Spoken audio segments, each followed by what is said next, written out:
Hi friends, welcome to my channel, Just Another Student Vlogs. Today I'm going to talk about a very important topic about student visa, more specifically how to get a Australian student visa subclass 500. And today I'm going to share some tips and tricks on how to get the student visa at like really low cost and without much hassle and within very less time.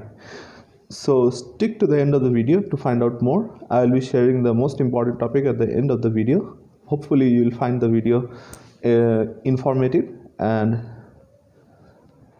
first I'm going to start assuming you already have been admitted to a university of your choice, or at least you got a selection letter or a acceptance letter from the university that you have applied. And from now on, you can start following my steps to get the visa as quickly as possible. So let's go. First, you should get your COE from your university. To get the COE, you should be paying your bills to the university first, whether via loan or whatever you're doing, whether you're getting a scholarship. So you should clear all the payments to the university and get a overseas student healthcare or OSHC. I would recommend to get a OSHC, overseas student healthcare, from the company recommended by your university, because and also the plan recommended by your university, because that will help in the long run, because that plan will cover almost all of the areas required for your medical treatment, and that will be the most comprehensive one. And if something happens and you have some problem getting claims from your OSHC provider, you can always go to your university and tell them that you guys recommended this company, please help me get my refunds. So that will be really helpful for you guys. So to get your visa, you should collect following things: your COE, certificate of enrollment. So as soon as you finish all this process, like paying the bills for the university and your OSHC, you will get your COE free of cost via email from your university. So that shouldn't cost much. That shouldn't cost at all, actually, like to get your COE. So as soon as you're sure that you're getting your COE from your university, it takes around 1 or 2 weeks. You can go ahead and get your medical exam done.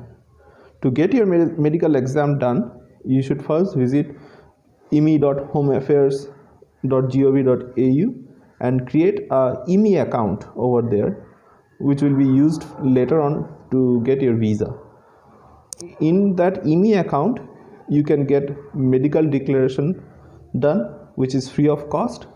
As soon as you get your medical declaration done, you'll get something called HAP ID, HAP ID. It's a set of numbers that will define your medical conditions, like whether you are medically fit.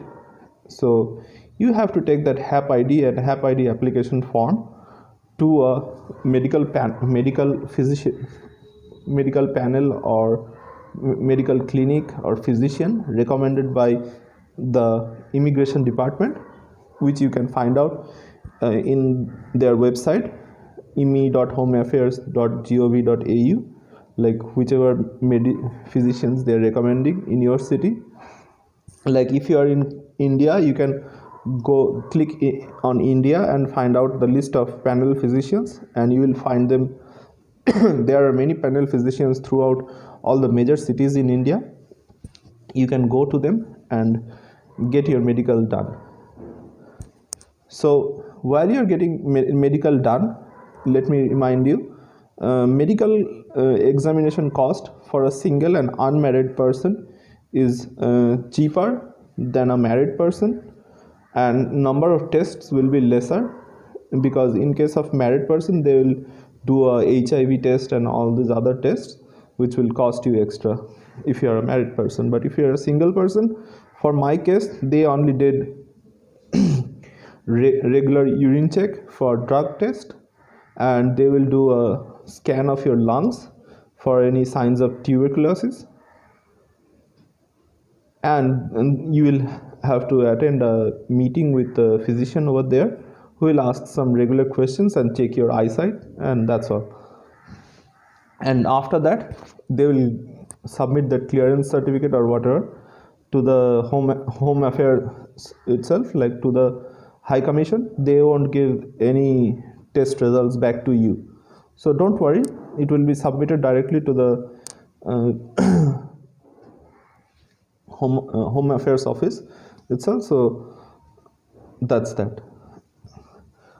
And after that, you should also get your police clearance certificate. Police clearance certificate is your will be clarifying your character to the Australian Immigration Department, like whether you are a good person in your country. So in India, to get a police clearance certificate, you have to go to the same website that you used to apply for your passport. It's called Passport Seva Kendra. Over there, you will have a form to fill up for PCC, which is Police Clearance Certificate, and you pay around 500 rupees for that, and you don't have to pay anything extra. You just have to fill up that PCC and get an appointment at your passport office nearby, and you have to visit there, and there they will just check your identity card.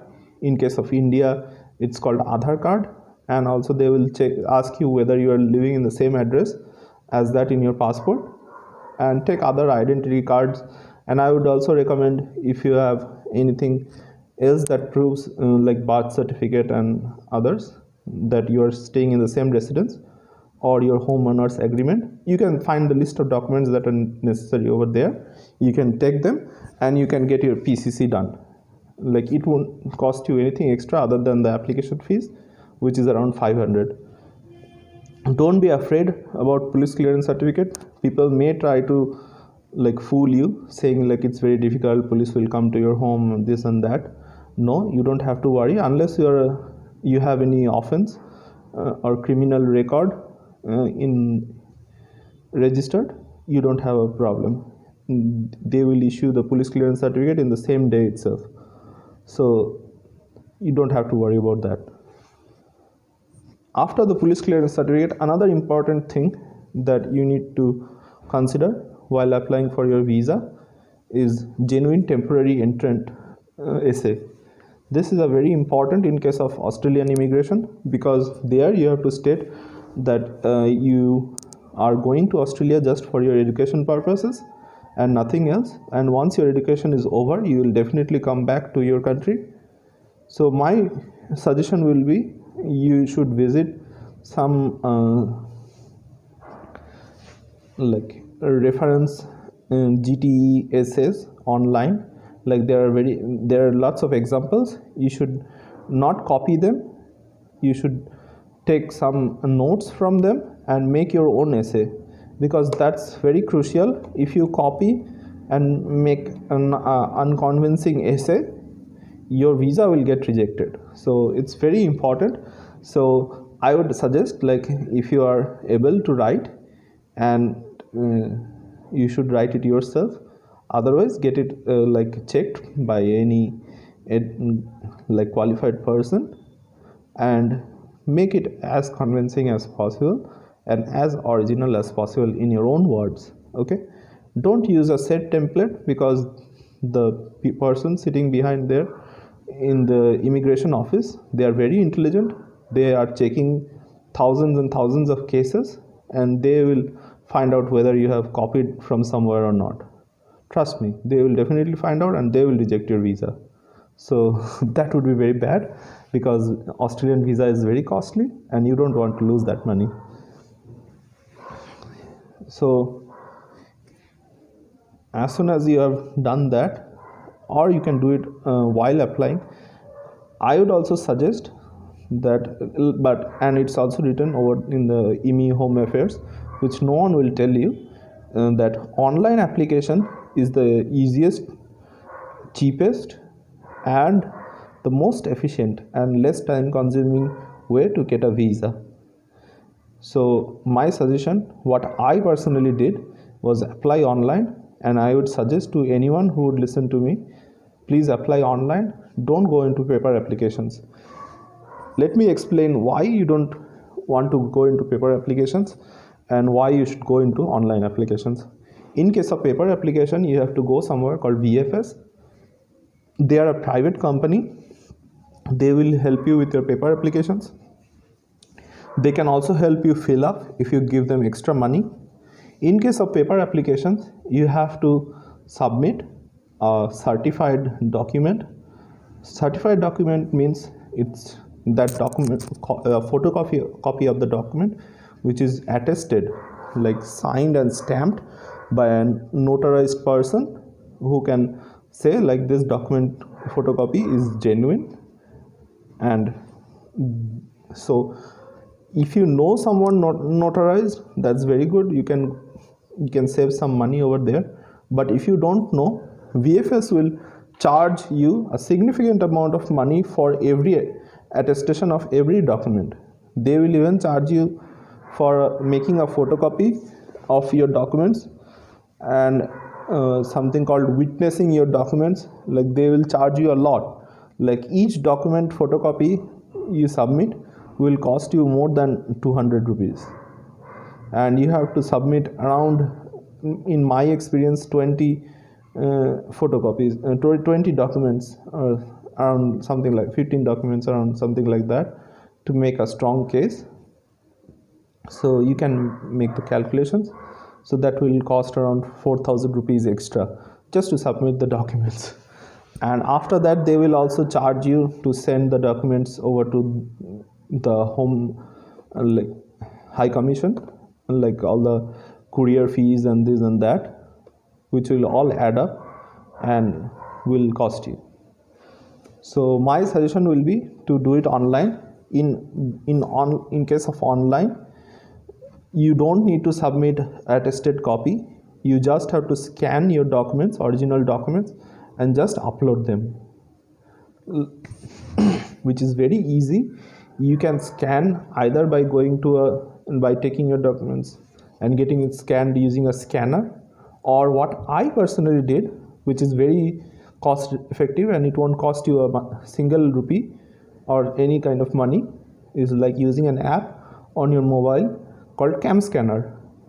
Using your Cam Scanner, you can like scan your documents and you can upload them, and it won't cause you any trouble.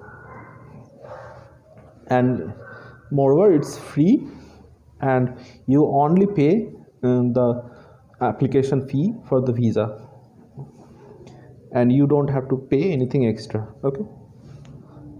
So another thing, many YouTubers you may be following, and they are also talking about using agents. You can use agents if you know whether they're genuine, if you know thousands of cases they are doing correctly, and like they are having 100% success rate. You can try them, but in my opinion, like I have heard of many cases where agents are not genuine and they can trick you and take a lot of money from you, which you don't want to do, hopefully. So in my opinion, you should follow. There are many YouTube videos on how to properly fill up the visa application form, or if you want me to do a video on that, you can write it in the comments and I will make a detailed how to apply, like how to fill up the form step by step. Okay, I can help you with that. And it won't cost you anything extra. But if you take an agent, they can charge a lot from you just to file a visa, which is free of cost. Like it doesn't cost them anything extra. Like just you have to pay the money to immigration. Like it's not free of cost, but like you can do that yourself. Like it's pretty easy to do.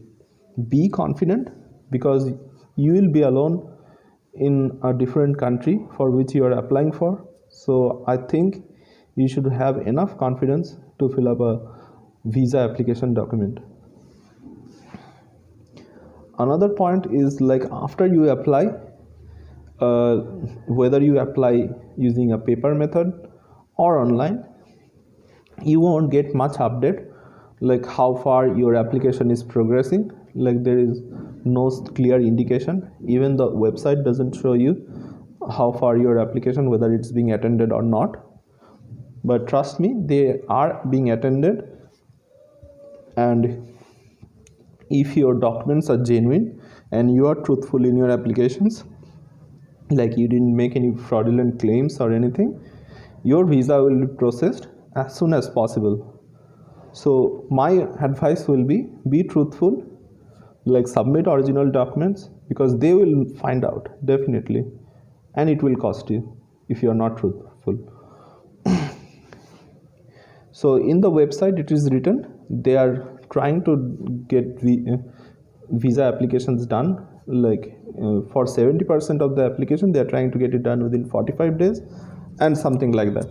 But trust me when I say you, it doesn't take that long, because what I applied is for postgraduate subclass, which is another subclass in the student visa thing. It takes the highest amount of time, but I got it within 45 days. I got it in 21 days to be exact. Some people have got it, their visa even next day or within 5 minutes for masters and all other types of certificate courses. So your visa depends on the case, like your documents specifically to your case, like how good impression you can make on them. Your visa will depend on that, and also like the subclass you are applying for. And you will also see there are many comments in Google and all other forums. They are saying that their visa is taking like 8 months, year, 6 months, this and that. Don't listen to them. They are not telling you everything. They are trying to get you scared. Okay, they are probably doing something wrong with their application. They are probably something wrong with their documents, like it's not a genuine documents, or they are probably missing some documents. Like if you miss a certain document, the visa office will get back to you, like they will say, okay, you didn't submit this document, please submit this within a few time. So that will delay your visa by a week or something. So please go through the document checklist in their website. It's very clear, like it's very easy to follow what kind of documents you need to upload, and you make sure that you upload them or submit them, whatever you're trying to do, and that will definitely get your visa done in the shortest amount of time. So it's a very long video. Hopefully you have gotten this far. If you like my content, hopefully you will like this video and share it with any friends who is also trying to get a visa. Or if you are trying to get a visa, please subscribe, and I will try to give you more truthful and more genuine informations in the future, and hopefully it will help you with your journey. Thank you again. Bye bye.